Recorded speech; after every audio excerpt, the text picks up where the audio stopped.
Praise God, praise God, praise the Lord. What a wonderful songs.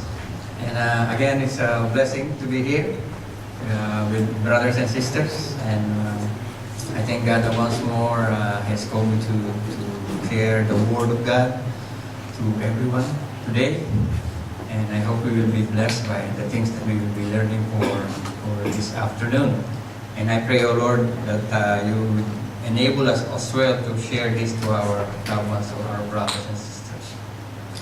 Thank you, Lord. And our verse for today, if you have your Bible, you can turn your Bible in Deuteronomy chapter 6, verse 4 to 5. And this is from the New American Standard Bible. And this is what it says. Hear, O Israel, the Lord our God, the Lord is one.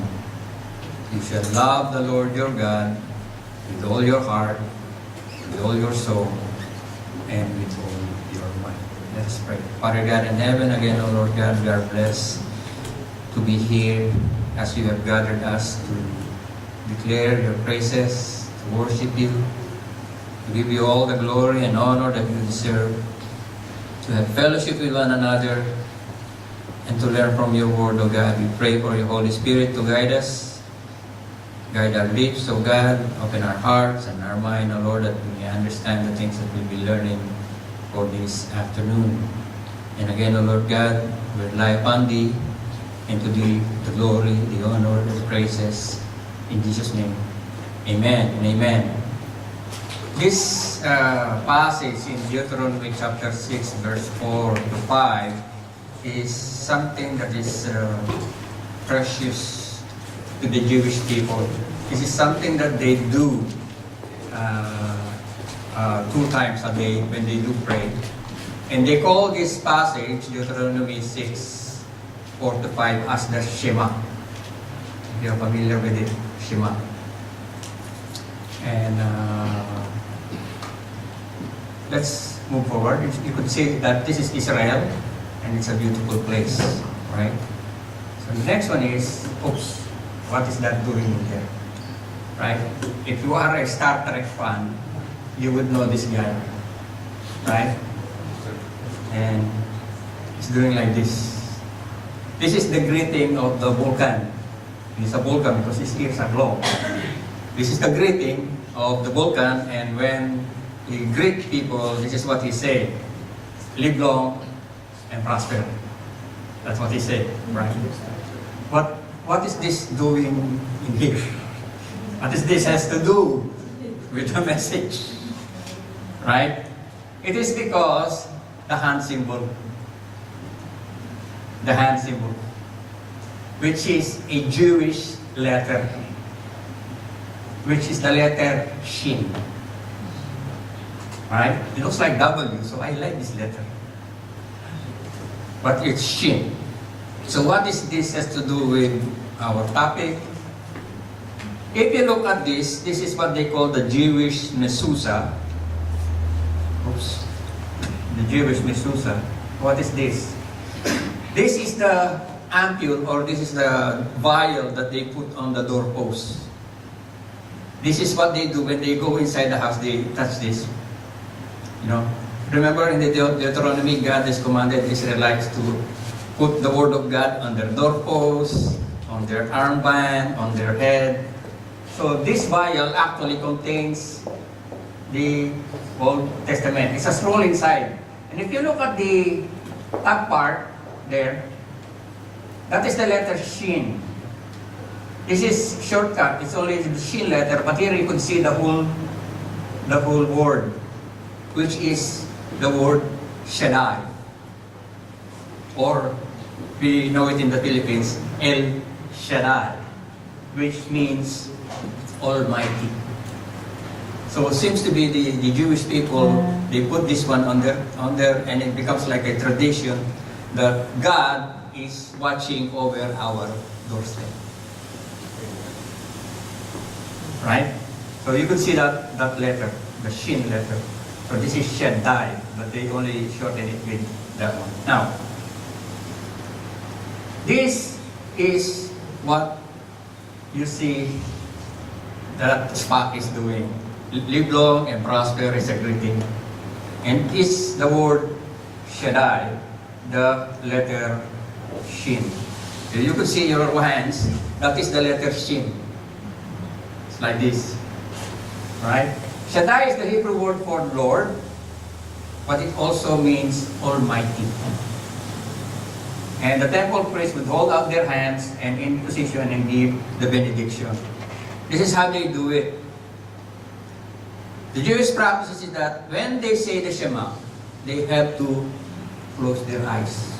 Because they believe when they pronounce the Shema, the glory of God comes down. And they cover their eyes because you cannot see the glory of God, otherwise you would die. That is their belief. So they close their eyes and then they pronounce the Shema, which goes like this. Shema Israel Adonai Eloheinu Adonai Echad. That's how they do it. That means, hear, O Israel, the Lord thy God, the Lord is one. So that's how they do it. Now, that's the Shema. If you look at the Shema, it starts with the letter there, Shin. That letter that looks like a W. That is Shema, which is hear. Right? Now, in the ancient Hebrew, the word Shema means hear, listen, attention, and focus. But it also means respond, or act, or obey. The thing is, in the Jewish culture, in the old Jewish culture, they don't have a word for obey. There is no word for obey. So what it means is when they say hear, they are actually telling you listen and obey. That is what they mean, because there is no word for obey. So when you hear, or when you see this word, when you read your Bible, maybe when you read your Bible, you would see that David is writing the Psalms, and you would see that, hear my cry, O Lord, attend unto my prayers. When you see the word hear, it's actually saying, Lord, listen to me, and please respond. That's what it means. That's why the scriptures sometimes say, they have ears, but they could not hear. Meaning to say, they don't obey the word of God. So from here you could see the word Shema starts with the letter Shin, right? Hear, O Israel, the Lord our God, the Lord is one. Now, after the Shema, or after the pronunciation of the Shema, this is the first commandment of God. Thou shalt love the Lord thy God with all thy heart, with all thy might, with all thy soul. Right? There are three things mentioned in there. The heart, the soul, and the strength. Now, if you look at the Old Testament, these words or this phrase or this verse is mentioned, loving God and loving your neighbor 4 times, 2 in Leviticus, 2 in Deuteronomy. But in the New Testament, you could only see this 3 times. Luke, Mark, Matthew. And all these 3 accounts is a discussion between Jesus and the lawyers. To those who still remember the message that I delivered here, the Good Samaritan, right?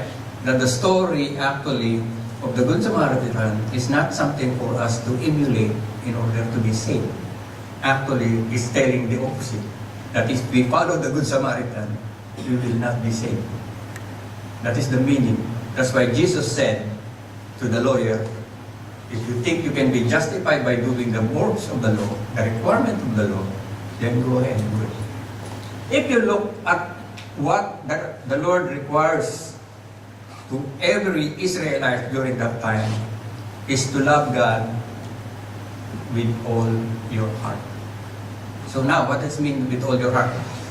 Well, in the Jewish culture again, there is no concept of brain. Everything is heart. You think by your heart, you feel by your heart, everything is heart. They have no concept like actually it's the brain doing it, right? So this is the thing that is in his heart. Actually, that is the things in his mind, but they don't have that concept. Their concept is always heart. So when the Lord says that you have to love God with all your heart, it's actually referring your will, your mind, your thoughts. All part of your mind, your thoughts, and your will should be focused to God. And that is the word levav, the inner man, the mind, the will.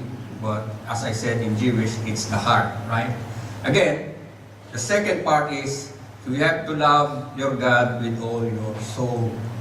Again, the Jewish, they don't have that concept of soul that is invisible. For us, they said, man is composed of body, soul, and spirit, right? For us, we think that the soul is something that flies, is something like similar to the spirit. But in the Jewish culture, soul means your being. Your being, you. Who are you? Right? Remember when God breathed on Adam, he became a living being. So you are actually the living being, which is referred to as soul. So when God said, you have to love me with all your being, right? Your whole being is something that nobody can attain. You need to say, what else would I do if all my being would be worshiping God? What else can I do? If all my thinking, all my thoughts, and all my, my mental faculty would be involved with God, what else would I be thinking? Right? So when we see this commandment of God, we should be scared. Why? Because nobody was able to fulfill this. That's why Jesus said, the law and the prophets, are under this. Loving God and loving your neighbor. The laws and the prophets sums up are under this too. Because if you love God with all your heart, with all your soul, with all your mind, you will not do anything that would be displeasing to God. At the same time, you won't be doing anything that will be an offense to other people. Which is a very, very strict requirement. And nobody was able to fulfill it. Now, the third part here is with all your strength. Or in other translation, it says, with all your might. But actually, what the word is, or the original Hebrew word is meon, which is actually the word very. Very. It's not a noun. It's like much. Right? So, what the scripture is saying here that you have to love the Lord your God with much. With much what? Right? It's like an open sentence. What it says is that you can put anything in there. You could think of anything in there. Do everything, right? For your love for God, do as much as you can. That's why we could see something that is close to the New Testament when Paul said, whatever you do it for the glory of God. That is the closest we could, combine, associate it with this. Love the Lord your God with muchness, or with everything that you can. Meaning to say, this is a very difficult command. Very, very difficult command. If not impossible. Now, the thing is, not a single one of us could be able to do this thing. to love God unless God do something first. Remember in the Old Testament, Ezekiel said, "A time will come that I would change your heart of stone into a heart of flesh. I will give you a new heart." Jeremiah also mentioned that your heart is an uncircumcised heart. Always mentioning that. Leviticus also mentioned the uncircumcised heart of the Israelites because they don't obey God. And then in Acts chapter 7 also mentioned that, these Israelites are stiff-necked people and they have an uncircumcised heart. So what does it mean? It means that unless God works in our life and changes our heart, we would never love God. Because by nature, mankind or our human nature is hostile towards God. In our fallen nature, we do not seek God. We seek our own benefits unless God do the changing. That's why if you still remember the last time I mentioned that God loves us, in three ways: the love of beneficence, the love of benevolence, and then the love of complacency, which is a love for His chosen one, to His elect. That love of benevolence is the one that triggers us to love back. That's why John says here, we love God because He's the one who loved us first. He's the one who did something in our heart and changed our stony heart into a heart of flesh. Otherwise, it's not possible to love God with every inch of our being. Impossible unless God loves us first. This is the thing that we'll be discussing. Our love for God. Now, I only put 7, but we have limited time. And this is the first one. Our love for God can be seen by our devotion to our God. Adherence, reverence, and sin. In honoring and in worshiping our God. That's why in Psalms 50 it says there, "He who offers sacrifice of thanksgiving honors me." In the Old Testament, that's what they do. They make sacrifices. They give money to support the temple. Also in Proverbs 3 it says there, "Honor the Lord your God with your wealth." But in the New Testament, Paul mentioned it that the real worship, what? You want the real worship? You want the real sacrifice? Offer yourselves to God. Romans 12:1. I urge you, brethren, by the mercies of God, present yourselves as a living sacrifice, holy and acceptable before God. This is your reasonable worship to God. How do we worship and how do we honor God? Reflects on how we love God. How we revere God. How we see God in our daily lives. Do we do things that honors Him, or do we do things that dishonors God, God's name? Especially when people know that you are a Christian. You have a label, "Oh, I'm a Christian," and then you still play lottery. You still enjoy gossip.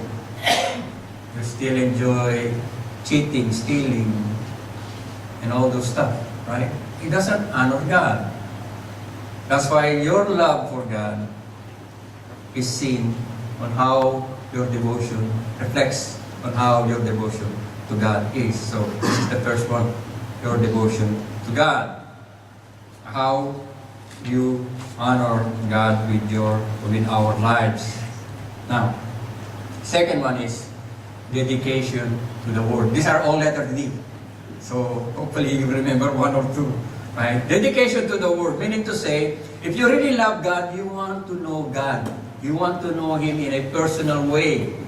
You want to experience what He says, what is in His heart. And the only way we could do that is to read His Word. Study His Word. How much time do you spend or do we spend in reading, studying the Word of God, the instruction of the Lord? It's just sad to say sometimes, I have a co-worker when I talk to my co-worker, and sometimes I ask them some simple question like, King David, and then say, who's King David? Right? She's a Filipino, but who's King David? They don't know who's King David. I said, oh, okay, never mind. So I was just surprised because some people they don't know their Bible, right? They don't even read their Bible, right? And sometimes we expect them to study it, they don't even read it. How could you expect them to study it? If only 10% read the Bible, only 1 of the 10 study it, right?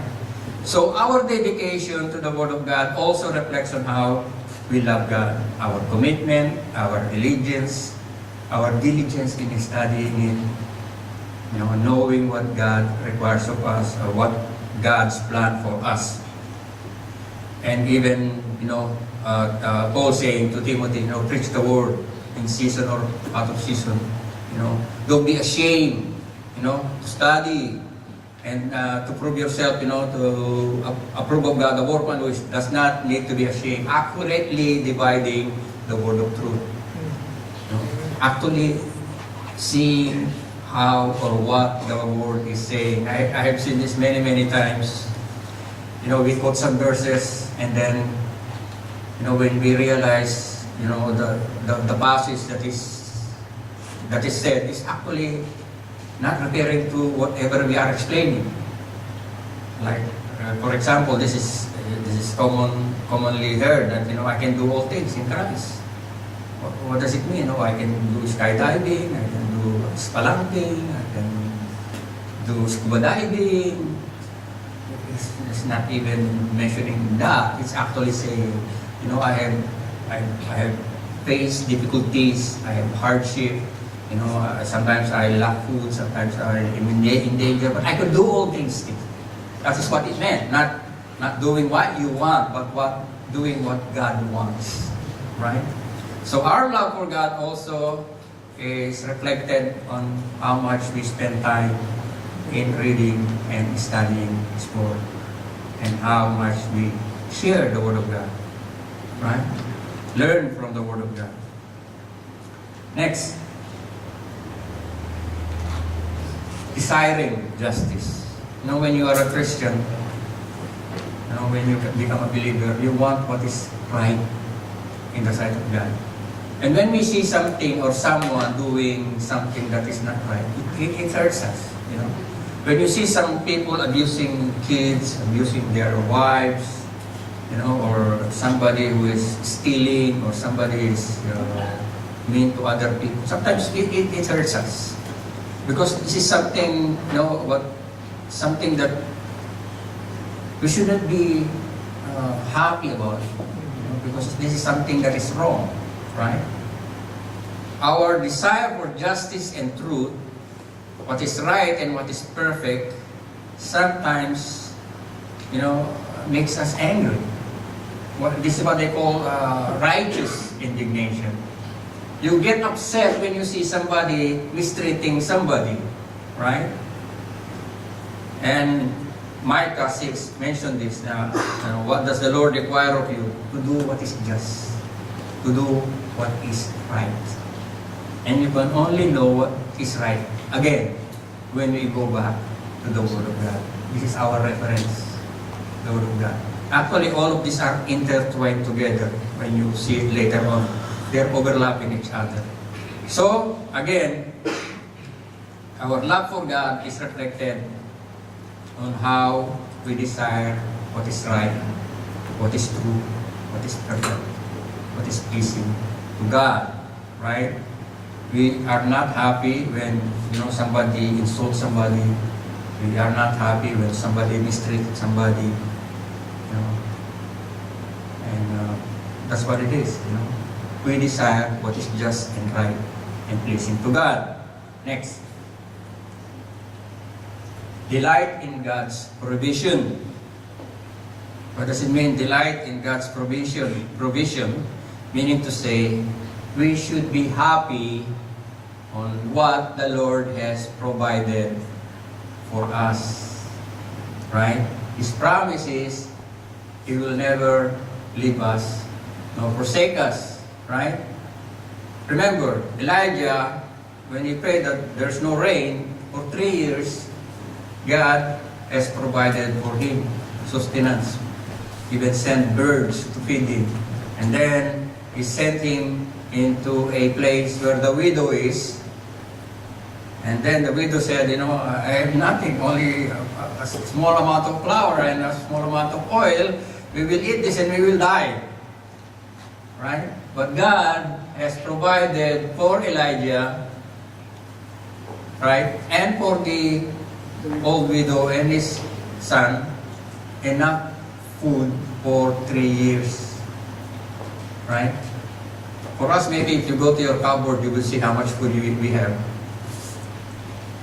I don't know if anyone here has a cupboard, then you open, there's nothing. For sure, when you open your cupboard in your kitchen, you would see tons of pasta, tons of maybe bags of rice, For sure, you have more than enough for 1 week. Not like in the Philippines, you don't know what to eat the next, in the evening. You don't know, right? Or the next day, right? Also, when we are delighting in God's provision or we are content, then we do not envy. We do not desire other people's stuff.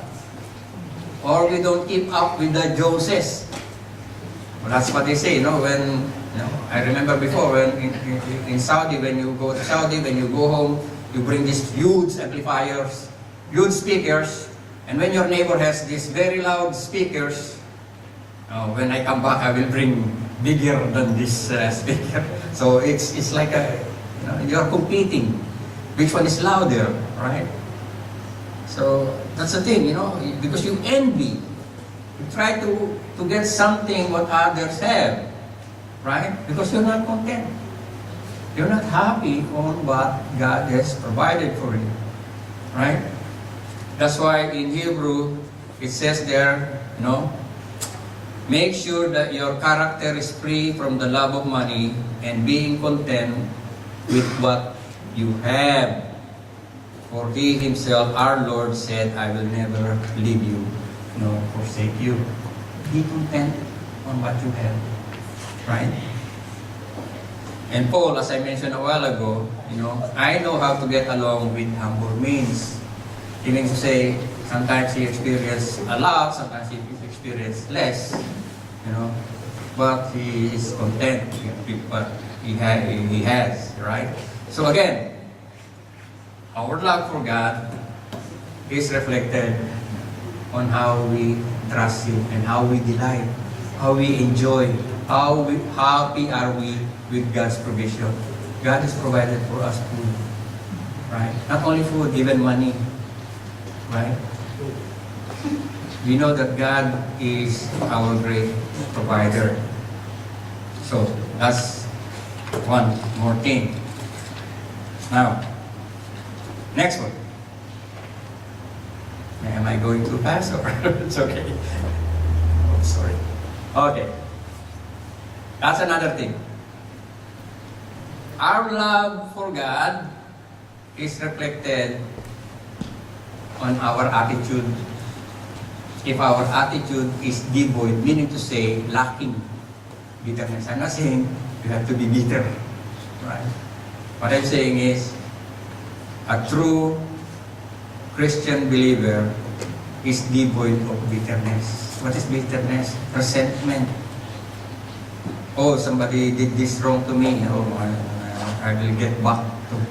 I will get back twice maybe. Right?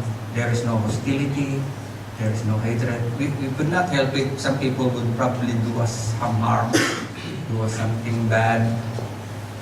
Maybe they would backstab you, or they would badmouth you, or they would, what they say, character assassination, you know. But a Christian believer is devoid of bitterness. There is no resentment. There is no anger. That's why Paul said, let all bitterness, wrath, and anger, and clamor, and slander be put away from you, along with all malice. So malice, all malice, anything that is ill intent, all of this, put them away. Don't keep them somewhere else in your home. And then you come back and look back. Right? What God is saying is, get rid of this. Get rid of all this kind of bitterness and wrath. The thing is, if you keep it, you are actually harming yourself.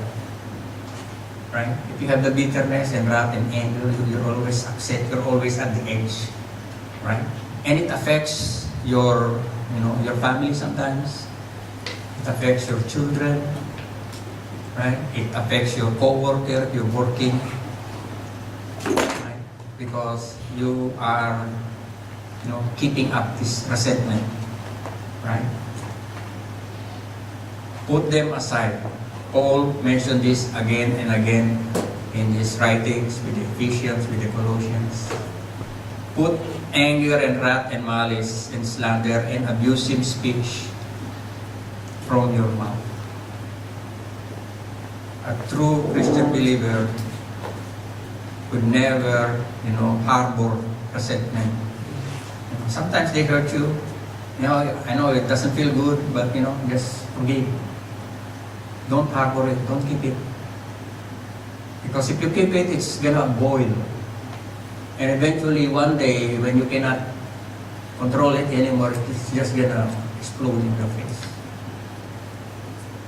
So, our life should be devoid of bitterness. If you truly love God. Right? Next, displays long suffering. So as I was saying a while ago, these are all interconnected. What do I mean when I say display long suffering? Meaning you are forbearing, you are patient, you endure. But you endure suffering because you did something good, not because you did something bad. That's another thing. If you are suffering because you did something bad, that's another story. Like what Peter said, if you're suffering because you did something bad, well, that's another story. But what it meant here is that you are suffering because you did something good. Right? Let's say in the early church, they preach the word, even though they are in danger of being persecuted, even though they are in danger of being killed, they still do, right? You are suffering wrongfully. You're doing what is good and at the same time you suffer. And this is what Peter was saying. But when you do good and suffer, if you take it patiently, it is commendable before God. Right? It is commendable before God.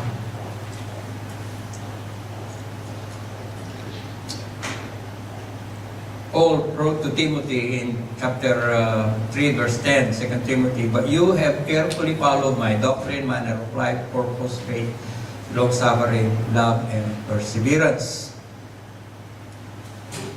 If you look at it, that long-suffering that the Lord is asking us, He already endured it by Himself. Because God, in the Scripture, also says that long suffering that He is experiencing. What does the Lord mean when He is long suffering? It's long suffering when we, as human beings, ignore, neglect, dishonor God. But still, we are still alive. That's the thing. You dishonor God, you use His word in cursing, right? And you're still alive. He could easily snap His finger and you're gone. You're dead. For how many thousands of years mankind has dishonored God, blasphemed God. But God doesn't, you say my name, you take my name in vain. Okay, that you, every one of us. The thing is, not a single one of us is innocent. We are all guilty. But God is forgiving. God is patient. That's why I mentioned it in Peter also. He is patient that not a single one of you should perish, but we should know the way, the truth, right? You should be saved. Long suffering. That is a character of God, and God is expecting us also to display long suffering. Some people say, when you become a Christian, it's like happy, wealthy. What's that? Those are three things. I forgot the other one. Healthy, wealthy, and happy. No, it's very far from that. If you truly a believer, a Christian believer, if you want to live a righteous life, for sure, guarantee, you will be persecuted.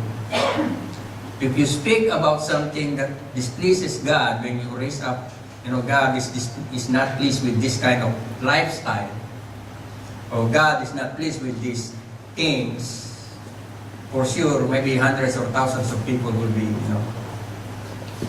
if you put it in, in social media, expect people will be, putting bad comments there. Oh, you are bigot, or you are hypocrite, or you are all this stuff. Expect it. Right? It's so hard nowadays to live a Christian life. Right? Because now it's reversed. What is good is bad, what's bad is good. Upside down. Our world is upside down. Right? It's just like.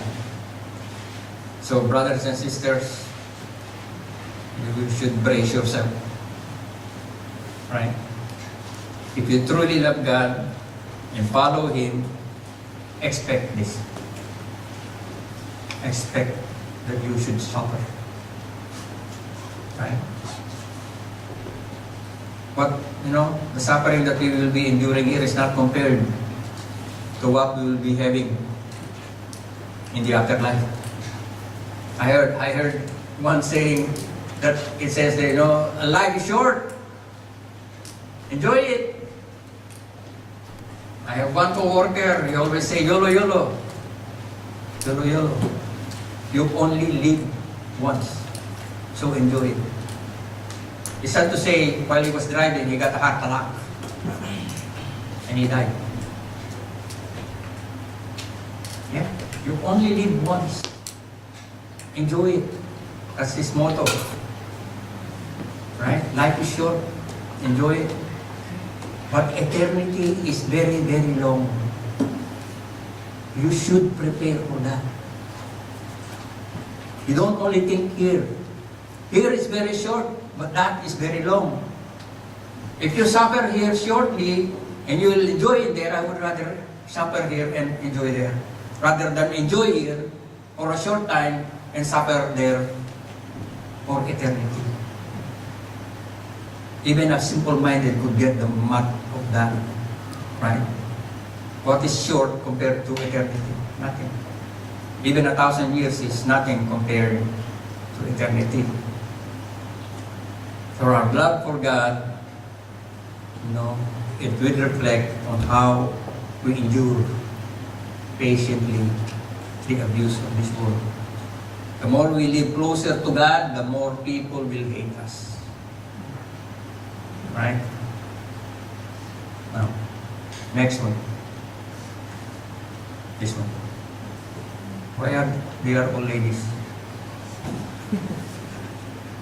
They are all ladies. There's no guys there. What are they doing? Right? There you go. Discipline tongue. James is very clear with this.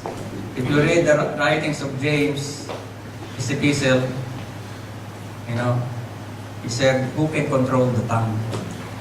It's unruly. It's a small thing, but it could turn the ship like a rudder. Right? A small rudder could turn this big ship. Right? And this is what it is. A disciplined tongue. Slander, gossip, libel, defamation, smear. You know, when you say bad things to other people, you know, who is like this, who is like that. You know, gossip, bad mouthing, right? Character assassination. You know?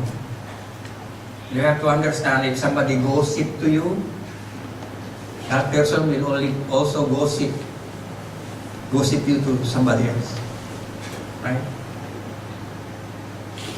If they are giving information, oh, about this, you know, he's like this, his son is like this, his daughter is like this.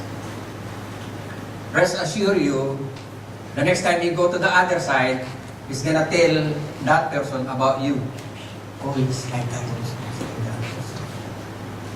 Right? Slander, gossip.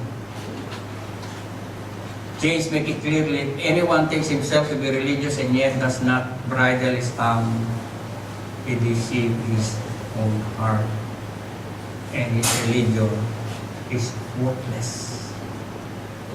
Ephesians, Paul wrote, let no unwholesome word proceed from your mouth, but only word that is good for edification. What does he mean? We say things that will exalt, you know, raise up, not tear down.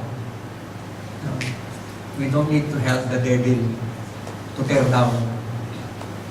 He will do it to lift up, encourage brothers and sisters, believers, you know.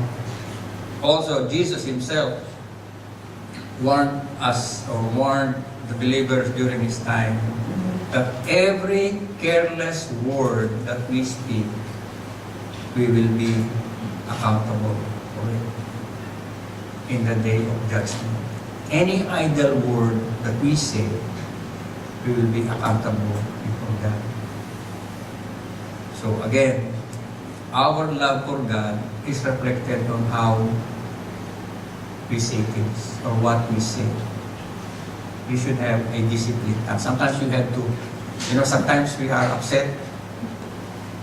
And sometimes we want to say something for, let's say, our kids, children, right? You get upset with your children, sometimes you say things because of your emotion. You get carried away. Sometimes I told something to my daughter and then I regret it. And I have to apologize. You know?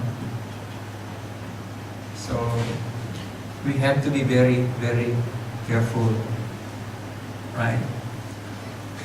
Again, Paul says in Ephesians chapter 5, verse 3 to 4, but immorality or any impurity or greed, envy must not even be named among you.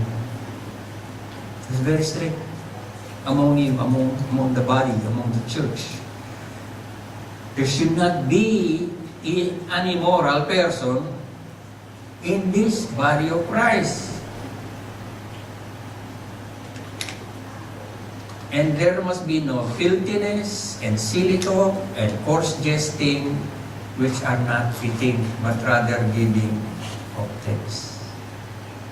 It's so hard because when you are outside the church, when you are in a working environment, you will see people, you know, discussing nasty things. It's so hard to, you know, sit there and, you know, they're talking about something that is, how would I say, very offensive for a true believer. You know, filthiness, silly talk, false jesting. Right? It hurts. And sometimes, you know, when people use the curse word, you know, the OMG, it's like every time I hear that, it's like a needle in my heart. Right? It's so hard, so difficult. But then again, as I was saying, these things, you know, this can only be seen in our life when we have the Lord Jesus in our life. When we have that love that comes from God. We love because He first loved us. Let's pray. Father God in heaven, again, O Lord God, we are thankful, grateful, O God, that truly, O Lord, we love because You first loved us and sent Your Son to die on our behalf that we may have eternal life. And we pray, O Lord God, that You would guide our steps, watch our mouth, and give us a clean heart, O Lord God, that we may honor You and praise You and worship You with the life that You have given us. And this we pray in Jesus' name. Amen. Amen.